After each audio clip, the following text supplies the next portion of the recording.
Good morning students. आज हिंदी में पढ़ेंगे पार्ट 3 बातचीत एक कला।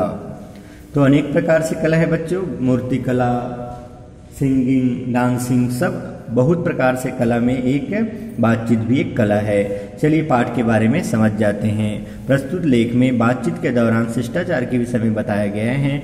बातचीत एक ऐसा सामाजिक क्रियाकलाप है जिससे हम न केवल एक दूसरे के साथ अपने भावों और विचारों का आदान प्रदान करते हैं बल्कि सामाजिक संबंध भी बनाते हैं। अतः बातचीत करते समय हमें कुछ बातों का ध्यान रखना चाहिए जिनके बारे में इस पाठ में बताया गया है, क्योंकि बातचीत एक ऐसी महत्वपूर्ण कला है बच्चों जिसके बारे में कहते हैं कि व्यक्ति तो सब कुछ सीख जाता है, लेकिन किस समय में किस तरह से बात करना है इसको सीखने के लिए जीवन भी कम पड़ जाता है, अर्थात जीवन भर व्यक्ति सीखता रहता है। इसीलिए इस बातचीत कैसे करना है, बातचीत का तौर तरीके क्या होना चाहिए, इसको हमें अपने बड़े बुजुर्गों से, अपने जो घर में वरिष्ठ नागरिक हैं, अपने पेरेंट्स से सीखना चाहिए। और जो व्यक्ति बातचीत में निपुण हो, अच्छे से बातचीत करते अपने लोकप्रियता को प्राप्त कर लिए हैं, उनसे भी हमें अपने से बड़े को देख करके बातचीत करने का तरीका को सीखना चाहिए। बातचीत में हमारा जो है विनम्रता होनी चाहिए बच्चों। जब भी हम बात करते हैं तो विनम्र होना चाहिए। कठोर शब्द का उपयोग नहीं करना चाहिए। हमारी वाणी में कठोरता नहीं होनी चाहिए। आप लोगों को पता है बच्चों, कबीरदास जी ने भी इस संबंध में कहा है, ऐसी बानी बोलिए मन का आपा खोए औरन, है ना, ऐसी बानी बोलिए मन का आपा खोए औरन को शीतल करे आपो शीतल होए। कहने का मतलब हमारी वाणी ऐसी होनी चाहिए जो हमें तो ठंडकता प्रदान करे, औरों को भी, दूसरों को भी अच्छा लगे, किसी को ठेस लगे, ऐसी वाणी नहीं होनी चाहिए। तो हमारी वाणी में मिठास होनी चाहिए। इसीलिए तो किसी ने कहा है बच्चों, क्या कहा है, किसी ने कहा है, कुदरत को पसंद नहीं है शक्ति जुबान में, कुदरत को पसंद नहीं है शक्ति जुबान में, इसीलिए तो नहीं दी हड्डी जुबान में। कहने का मतलब आप लोग समझ गए होंगे बच्चों, है ना। हमारी वाणी कैसी होनी चाहिए, मीठी होनी चाहिए, दूसरे को ठेस लगने वाली वाणी नहीं होनी चाहिए। चलिए अब चैप्टर के माध्यम से समझते हैं। मेरे दो घनिष्ठ मित्र हैं अ और ब। अ बचपन के सहपाठी हैं, ब से मित्रता को हुए कोई 5 साल हुए हैं। उन्होंने हाल ही में मेरे घर के पास एक नया घर बनाया है और इस प्रकार मेरे पड़ोसी बन गए हैं। संयोग देखिए क्या कि दोनों ही व्यवसाय से वकील हैं। आ से मित्रता तो है, लेकिन मैं उनके सामने जाने से कतराता हूँ, बचता हूँ। और ब का हाल यह है कि इनसे घंटों बात करके मैं भी जी नहीं अघाता, जी नहीं भरता। कहने का मतलब ये है कि ब से बात करने का मन ही करता है, जितना ज़्यादा बात करो। और अ के पास मैं जाने से भी डरता हूँ, अर्थात मैं जाना नहीं चाहता उनके पास। आप पूछेंगे कि इसका रहस्य क्या है। अच्छा होता यदि आप रहस्य को रहस्य ही बना रहने देते, लेकिन अब जब मैंने बात छेड़ दी है तो इस रहस्य को खोलना ही होगा।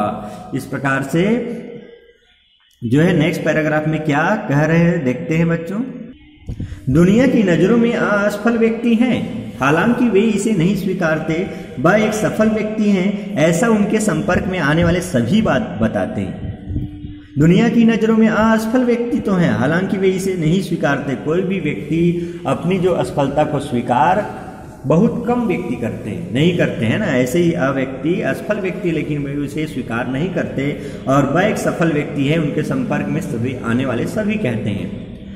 जब दोनों की सफलता और असफलता पर मैं गौर करता हूँ तो पाता हूँ कि वे है ना, अपने अन्य व्यक्ति गुणों के अलावा बातचीत की कला में निपुण हैं, कुशल हैं।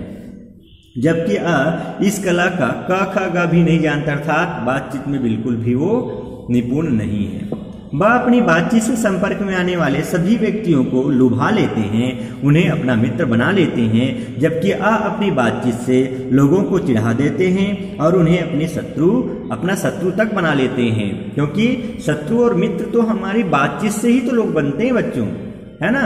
यदि हम अच्छे से बात करते हैं लोगों से तो वो मित्र बने रहते हैं, और किसी को हमारी बातचीत से ठेस पहुंचा तो वो क्या कर लेते हैं, हमसे मुंह मोड़ लेते हैं। कहने का मतलब वो हमसे दूरी बना लेते हैं। बातचीत या वार्तालाप सामाजिक क्रियाकलाप है जो सामाजिक विकास का आधार प्रस्तुत करता है। हम सभी समाज में रहते हैं और सामाजिक जीवन में पग पग पर बातचीत करने की आवश्यकता होती है। हर पल अब बिना बातचीत के नहीं रह सकते। यह सामाजिक आवश्यकता और सामाजिक दायित्व दोनों है।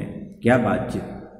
बिना आपसी बातचीत के समाज बन नहीं सकता, चल नहीं सकता। इसी के द्वारा हम अन्य लोगों के संपर्क में आते हैं और उनका सानिध्य तथा सहयोग प्राप्त करते हैं। इस प्रकार सामाजिक प्रतिष्ठा और व्यक्तिगत लोकप्रियता दिलाता है वार्तालाप, बातचीत।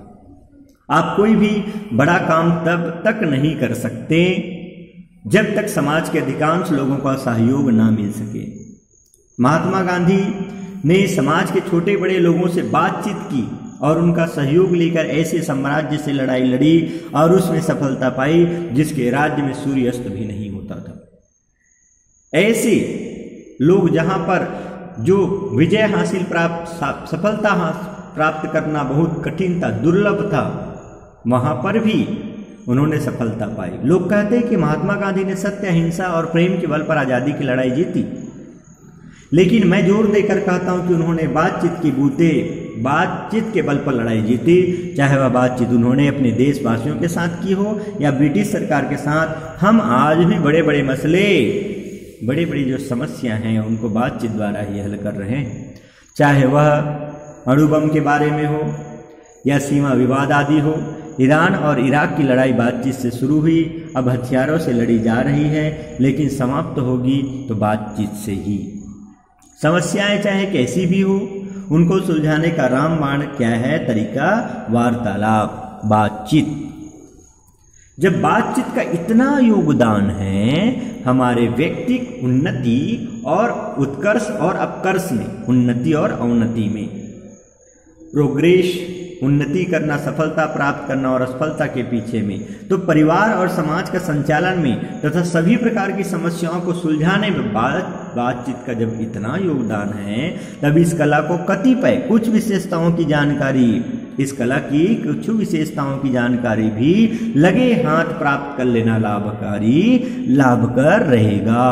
लेकिन मैं यह बता देना चाहता हूं कि कला संबंधी कोई जानकारी तब तक लाभदायक सिद्ध नहीं होती जब तक उसका बार बार अभ्यास करके उसे आत्मसात ना कर लिया जाए, अर्थात ग्रहण ना कर लिया जाए, अपने जीवन में उसे उतारा ना जाए, अपने जीवन में उसे जो है अप्लाई ना किया जाए। केवल पढ़ लेने से और सुनने से कुछ नहीं होगा बच्चों, उसे तो अपने जीवन में आत्मसात करना पड़ेगा।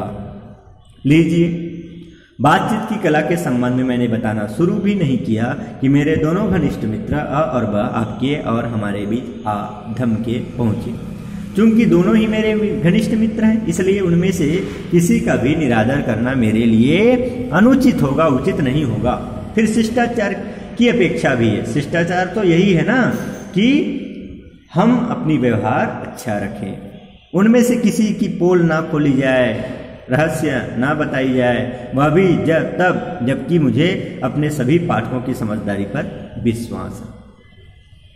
ओके, तो अब आगे जो है लेखक का कहना है कि बातचीत खुले दिमाग और खुले दिल से प्रारंभ करनी चाहिए।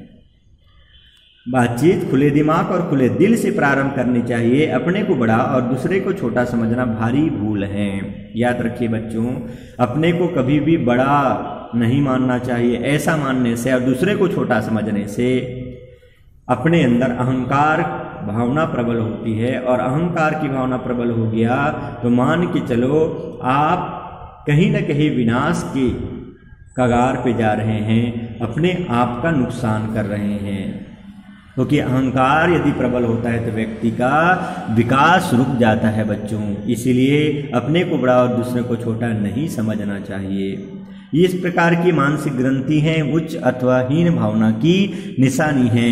बातचीत में अपनी महान पैतृक परंपरा या अपनी सफलताओं की डींग हाँकना मना है।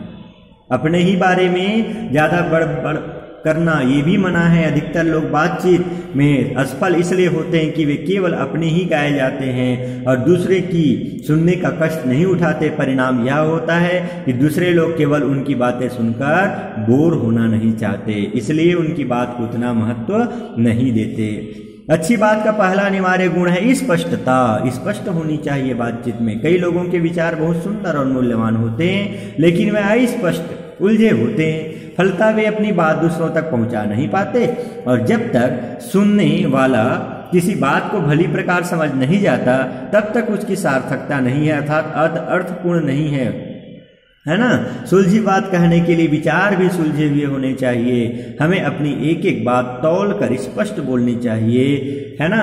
सोच समझ कर ही वाणी बोलनी चाहिए, वाणी का उपयोग करना चाहिए। सोच समझ कर ही हमें बोलना चाहिए। और इसीलिए कहते भी हैं क्या बच्चों, हाँ, कि एक एक बात हमें कब, कहाँ, किस समय क्या बोलना है, इसको सोच समझ कर ही बोलना चाहिए। ओके, तो क्योंकि जो कहते हैं जो बीत गया सो बीत गया, तकदीर का सिकवा कौन करे, और जो तीर कमान से निकल गया उस तीर का पीछा कौन करे। कहने का मतलब है एक बार जो तुनीर से निकला हुआ बाण है वे निकल गया तो वो वापिस नहीं हो सकता बच्चों। उसी प्रकार से जो हम जुबान एक बार बोल देते हैं तो वापिस होने वाला नहीं है। इसलिए सोच समझ की बात सोच समझ करके ही हमें अपनी वाणी का उपयोग करना चाहिए। सोच समझ कर ही हमें अपने मुंह से कोई भी बात बोलना चाहिए। ओके, तो ये तो रहा फर्स्ट पार्ट में इतना तक, और नेक्स्ट जो वीडियो है उसमें मैं इसका अगले वाला जो पैराग्राफ है उसके बारे में हम लोग चर्चा करेंगे। तो इसको आप लोग अच्छे से समझिएगा और अगले वाला जो पैराग्राफ है उसे जो है रीडिंग करिएगा घर में। ओके।